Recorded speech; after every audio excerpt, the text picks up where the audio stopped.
Hello. Yo, Hello. hey! Hello and welcome everybody to our DM deep dive with none other than the majestic Clint McElroy, who's joining us today to tell us all about dungeon mastering and Dungeons and Dragons and castles and friends and all the things. So welcome, Clint. So excited to have you. Thank you, Tara. I'm excited to be here, and I'm excited to be there very, very soon now. Yes. So for those watching, Clint McElroy is coming to D&D in a Castle. Returning, I should say, because you were there once before in 2022. So Yes. really excited to have you back at the castle again. You will be there from October 28th to November 1st in our upcoming fall round this year in a couple of months. So, and I believe there is a seat or two left at your table. So if anybody's watching this, there is a little QR code in the corner if you want to snap up those last couple of tickets at the table of legendary Clint McElroy. So, Clint, what have you got planned for our friends at the Indiana Castle? Oh, well, I like to have a lot of fun. I like there to be a nice balance of death, destruction, and comedy. Uh, uh, I guess I should have gone with death, destruction, and delight. Then it would be three Ds. Um, DDN. Yeah. it's I'm a real lover of improv. I'm a huge believer in letting things kind of come together as they form right there in front of us on the table, um, and really have a lot of fun with the characters. I like groups that I always like to promote teamwork. I like to promote character development. And hey, come on, it's like Halloween season. So I've got a few little creepy, uh, cryptic elements to this that I put together, and I'm really kind of excited about. I also like to try to include a lot of local color.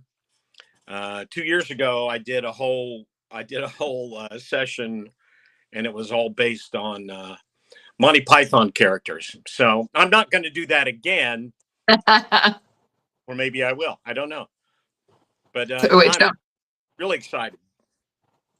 do you know yet where your campaign is going to be set or what the sort of premise or quest is for this one? It's going to be a gathering type quest, combining some elements of a hunt, and elements of there's a lot of political stuff going on, and there's a lot of weirdness going on. And basically, my party is going to be gathering um, creatures. Um, and they are not going to be your normal everyday, like gophers or earthworms. So a lot of foraging through forests, but at the same time, some city activities, some village activities, and uh, probably a little bit of realm crossing, interplanar travel. It's kind of a wild, crazy. We're going to go kind of multiverse. We'll travel between the multiverse plane. Nice. Okay, so bit of a wild ride, bit of an exciting adventure. It sounds like. When you came to D&D in a Castle last time, you ran, I believe you ran a campaign, and you also did some one shots as well. Is that Yes. right? And Yeah. what did you learn from that about D&D in a Castle that made you want to come back? Well, when I did it 2 years ago, the number one thing I learned is the people that were playing were much better at the game than I was. But it was really very fun. My campaign, my major campaign last time was, they say write what you know. So mine was kind of the Adventure Zone based. So a lot of settings, a few characters from the Adventure Zone.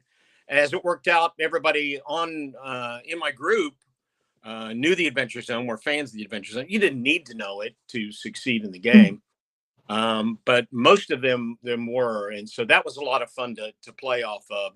I'm kind of challenging myself a little bit more this time. For one thing, I've DM'd a whole lot more since then, and I'm a lot more familiar with D&D, and kind of feel like I can give them more of a an experience that doesn't have to necessarily depend on the Adventure Zone. Um, I also learned that um, the best way to succeed is to lean into the creativity of those people sitting around the table. And if they are on the same wavelength that I am, and on the same wavelength as each other, you never know what to expect. You never know what's going to happen, and you've got to be able to think on your feet. You've got to be able to. Uh, you don't want to steer the train. You just want to build some excess tracks just in case. Right. Yeah. Because you don't know where those points are gonna lead. In your history with D&D, what has been your relationship with TTRPGs? I know like your whole family is kind of in the scene, and what's your particular history? Like, how'd you get into D&D? Mostly been a player, or what's your background in that? This is, with my hand up, the truth. My only experience with D&D before we started doing the podcast was the novels, the Dragonlance books, and those. I it's it always seems difficult for people who know me to believe, but I didn't play D&D when I was in high school, when I was in college, back in the Civil War days. Um, but my real first exposure to D&D was when the boys came to me, Justin, Travis, and Griffin came to me and said, "Hey, Dad, we need to do a fill-in episode of Mabim Bam. So the fans want us to play D&D with you. So let's do it." And so, okay, sure, fine. It was just kind of a fun fest, and it kind of clicked. But that really and truly was my first exposure to D&D, and it's kind of snowballed since then. We played a lot of D&D. We played a lot of different games. We played Monster of the Week, Knives in the Dark. We sampled a whole lot of things, and it's been a major education for me. Cool. So you came to D&D through podcasting rather than the other way around. Yeah, figure that one out. So maybe I should ask you the other question. How did you get into podcasting? Same thing. I was a radio broadcaster for 47 years. I started when I was 3, and my kids were always peripherally involved. They'd show up as characters sometimes on my morning show. They did promotional appearances in cow costumes. I'll write a book someday. But they always swore, "Oh, I'm never going to be a broadcaster. I'm not going to go into broadcasting." I think watching me for all those years have to get up at 3:30 in the morning and go to bed at 9:30 at night kind of indicated that wasn't the lifestyle they wanted to have. And so when they started podcasting, I didn't feel like telling them, "Well, I've got news for you. You're broadcasters." It's Yeah. just slightly different uh, Schedule. Yeah. So I think all the skills that you have as a good broadcaster translate into being a good podcaster, being accessible to people, being somebody who is easy to relate to, and can communicate clear ideas succinctly, and do it with humor, with comedy. And so to me, just kind of transitioning into podcasting from broadcasting was just a very natural progression. You're also a theater guy. Am I right, Clint? A little bit? Yeah. Yeah, I am. I'm a theater junkie. I am an adjunct professor at Marshall University teaching theater, teaching intro to acting. I've done a lot of local directing. I have appeared on a Broadway stage. I was a guest speller on the 25th annual Putnam County Spelling Bee on Broadway. So, but hey, it goes on the resume. Maybe I was just a Hey guest. man, Broadway is Broadway. There's I, no one can touch that. No one can my, take that away from you. my feet have been on the Broadway boards. So, hey. So yeah, I've got a lot of those pushing at the boundary of real success and fame without really claiming it. But yeah, I love theater. I love the things that theater teaches, and I think a lot of that translates to TRPGs. I think the fact that both are extremely collaborative.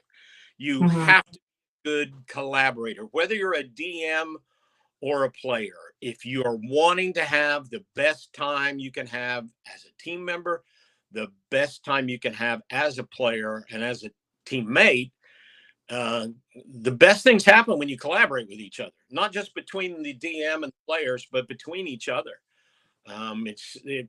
Our time doing the Adventure Zone, our favorite moments, and I think the listeners' favorite moments, have always been those moments where we came together and did something together instead of trying to disrupt the game or compete with each other. Mm-hmm.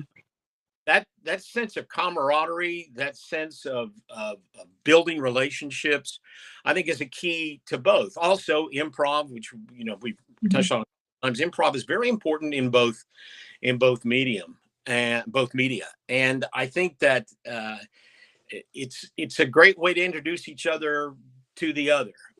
Taking acting skills, being able to take on a character, getting in the mindset of what would that character do, not what you would do, which Yes. is not Mm-hmm. easy for people to do. Being able to take on a character, take on another skin. I think that's why cosplay lends itself so much to playing in D&D. Anything that helps you get into that character and maintain that character and do what that character would do and be honest to it is an integral part. Are you cosplay? Do you do any cosplaying, Clint? Oh, I guess I do. We do a lot of live shows. And so when we do live shows, we've played all kinds of different games and characters. And so I have cosplayed as Merle Highchurch from Taz a couple of different times. Lately, our live shows, we've been doing Taz versus Dracula, where I play. Oh God, if you don't listen, this is going to make no sense. But I play an artificer monk whose spirit has been transferred into the body of Pinocchio, who Okay. becomes a cardinal in the church, and we lean into it. So I've been showing shows in Pinocchio lederhosen with a nose that actually grows when Wow. he and it's it's a secret that's my favorite part of it. So yeah, and I plan on I've got a couple of surprises for you Okay. folks in the castle as well. All right. Well, I won't ask you to ruin any surprises for our guests, but I'm excited to hear that there are some, especially with it being, as you mentioned earlier, Halloween Castle. When you were talking about the value of improv and of collaboration and teamwork, but at D&D in a Castle, the people that arrive there are generally strangers to each other. They might know you because they've joined your table and they're interested in playing with you. But how do you, as a DM or a facilitator of any kind, work to quickly create that sense of team and that sense of cooperation among a group of people? You got a limited time. You just got 3 days and a little bit on the first day to get them into there. So you want to hit the ground running. Right. How I do you like approach it? starting with a zero session of some kind, not only to, well, for one thing, to kind of go over the rules and not the rules of the game, but how we're going to proceed to make sure everybody is extremely comfortable with what we're going to do. I like using the zero session to take a few minutes to have everybody talk about themselves, their interests, and that's completely up to the people. If they don't want to, that's fine with me. but talk about their characters. I like them to kind of get background on their characters, to kind of get an idea of what their characters are like, what their goals are, what they would like to achieve. And I always like to start off almost in media res. I like to start off with action. I like there to Mm. be thrust into the situation of some kind of minor conflict that kind of lets you get to know each other's playing style a little bit. It takes a while. It takes a while with complete strangers. But I think that the importance of familiarity that comes from the zero session is a good springboard for forming that. For me, that journey of people getting to know each other and learning how to work together is the exciting part of it. We my In 2022 when I was there, we had someone from Belgium, we had someone from Germany, we had two people from the UK, we had a guy from California, we had a guy from France, and complete strangers to each other. And it was, you're gonna take a few minutes to find out how those gears are gonna mesh. But by the end of that session, they were kicking my butt left, right, up, down, sideways, and all as well. So that to me was my favorite thing. I still am in contact with a couple of the folks. Uh, That's so lovely.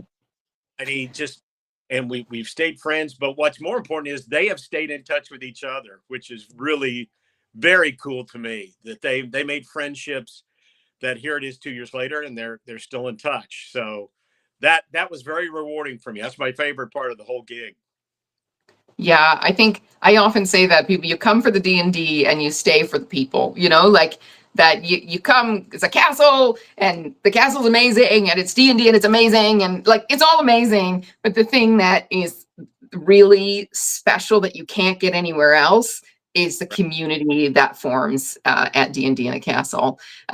So you had players from, it sounds like you had an internet bit of an international table, transatlantic included. What were your players like? Like what kind of people come to D&D in a castle is kind of what I Uh, mean. it was a really mixed bag. There were some folks that were very intense, very rule focused, which is great. You need people like that in a game. We had some folks that really kind of asserted themselves right off the bat, and yet there were some folks that kind of held back, that wanted to get a feel for things more. It's my job to make sure that one doesn't overbalance the other, that everybody is as involved in the process, involved in the action as they can be. And that was fun. There were some folks that were just there to play. They just wanted to play, and that's great. That's awesome. And there were other folks that just said, "I want to see what the experience brings."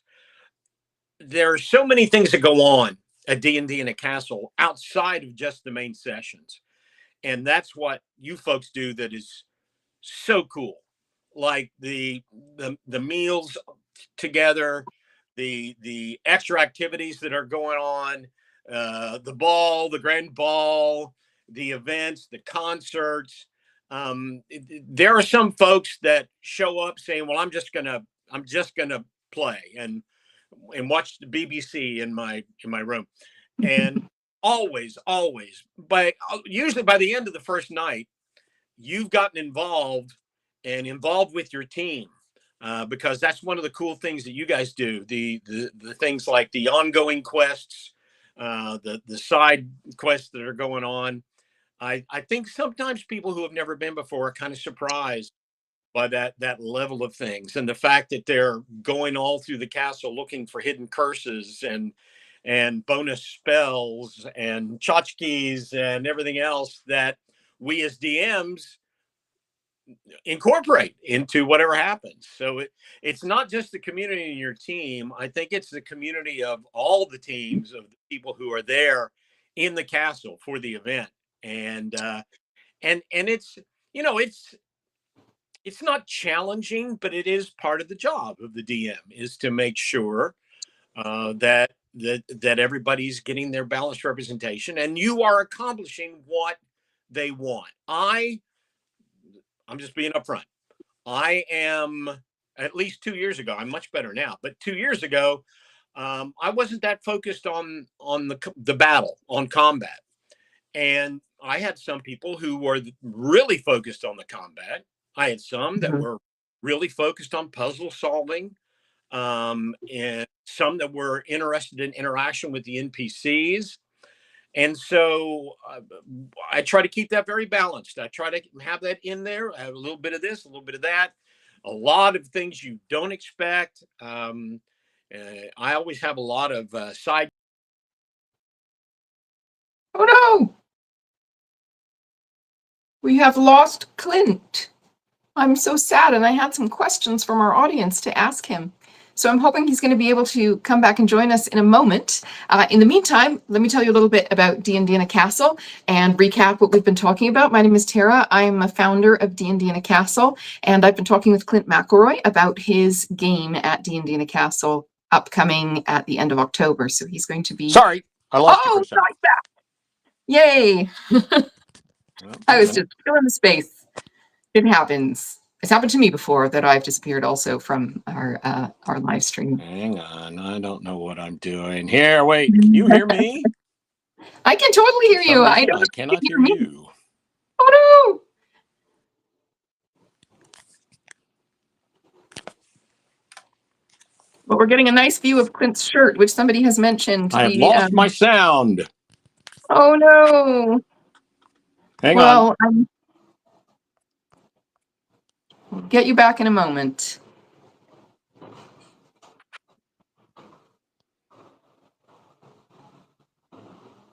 You can tell this is a live stream. I cannot hear you, Tara. I don't know what to do. Let's see. Let's go down here and see if that explains anything.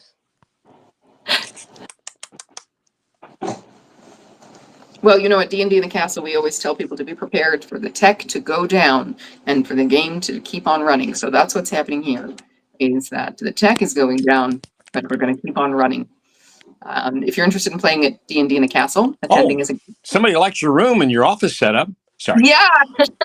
I do I'll just not know what has happened here. I am trying to rectify the situation. If you'd like to learn more about D&D in a Castle, you can email us at contact@dndinacastle.com, or you can go to dndinacastle.com and you can send us messages through our chat feature on there, or you can just have a look around and see all the events that we have on offer at the moment and all our different dungeon masters. There's a QR code in the corner here, which goes to the event October 28th to November 1st, when Clint McElroy is going to be running a game of D&D, and where there are 1 or 2 spaces left at his table. So if you'd like to come and join in his wild ride of a campaign, please come, please. I'm a lonely old man with no social interaction.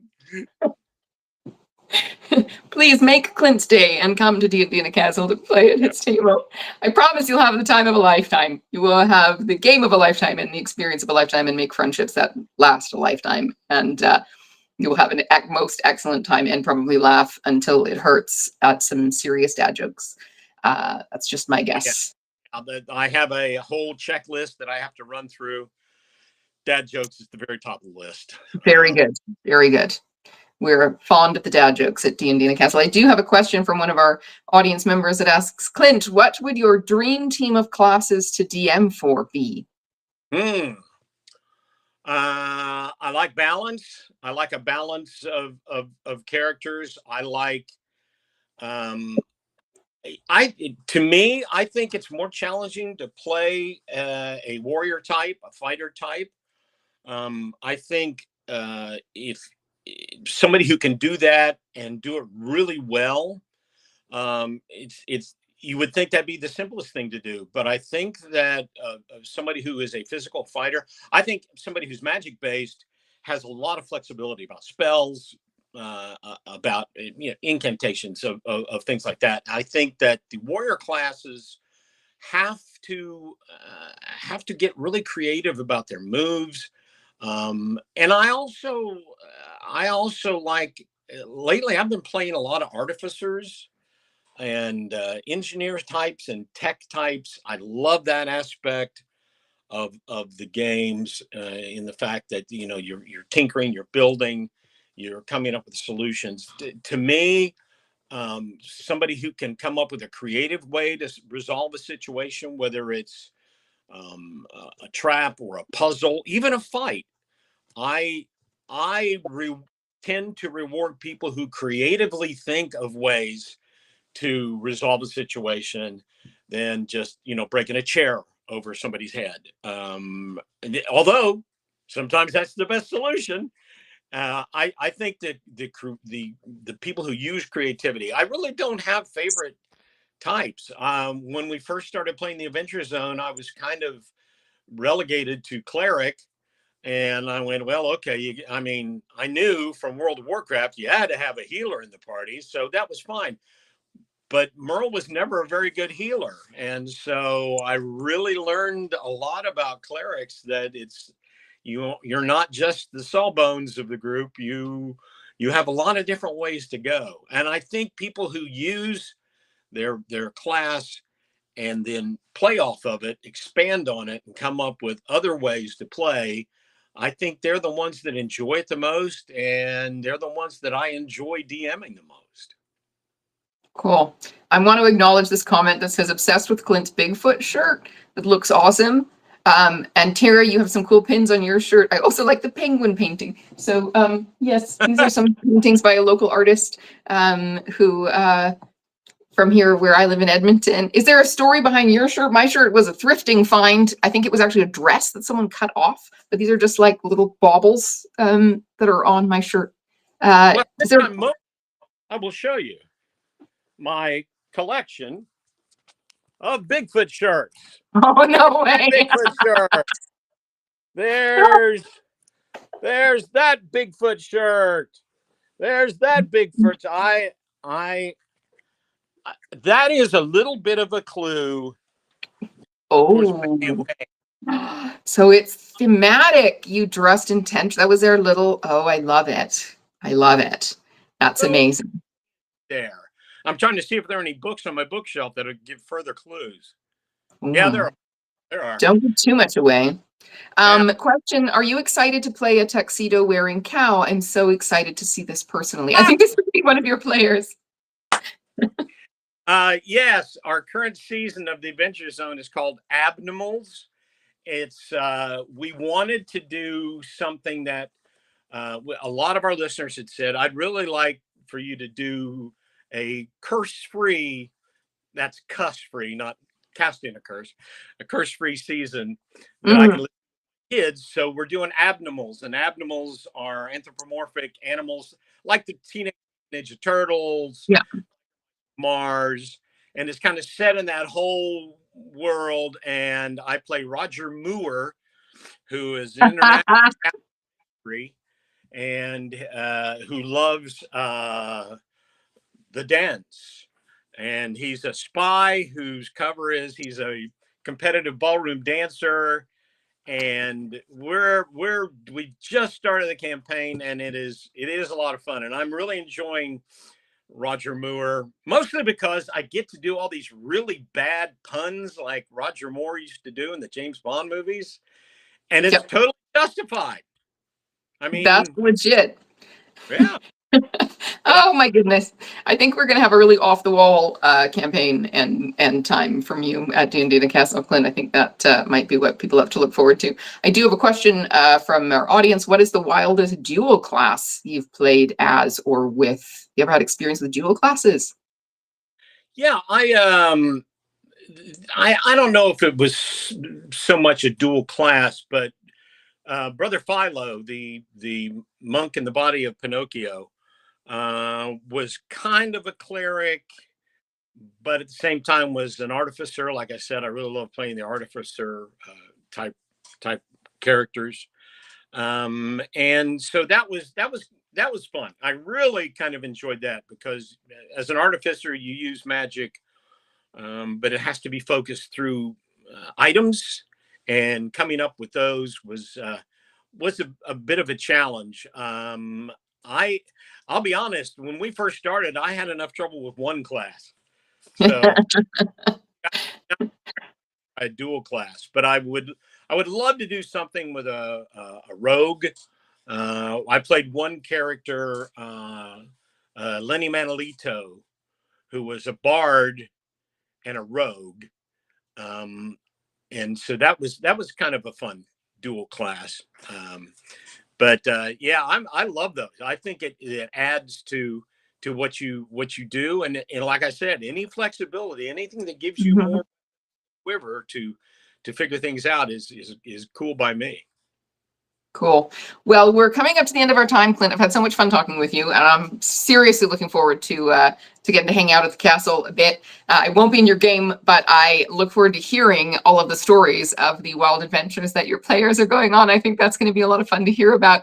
And if you want to play with Clint at D&D in a Castle this fall, October 28th to November 1st, you can click on the QR code in the corner or send us a message. We'd love to hear from you if you have any questions for us about his adventure, about D&D in a Castle in general, about all the things. But I'm going to invite you, Clint, to take us out with an invitation to our viewers to come and join you at D&D in a Castle this fall. And then we will say goodbye with a lovely trailer video that will give everybody FOMO and the desire to come to D&D in a Castle. Okay. In a world. No, I can't do that one. I always have a great time playing these games, and I can almost guarantee you will have a memorable experience. You are going to get to know me, and I'm not saying it's unforgettable, but it'll certainly be memorable. You are also going to make new friends. Guarantee it. You're going to give yourself a lifetime of memories, not just from being in my sessions, though mostly, but also from your experience at D&D in a Castle. The castle's great. The whole crew there is terrific, and you're going to get to hang out with like-minded people that are still different enough from you that you can learn and expand your world, and you're going to get to chop things up into little pieces and watch them wiggle. Come on, there's nothing wrong with that. Come join me, have fun with me, let the adventure continue. Peace out. Mic drop. Mic drop. We'll see you at the castle. See ya.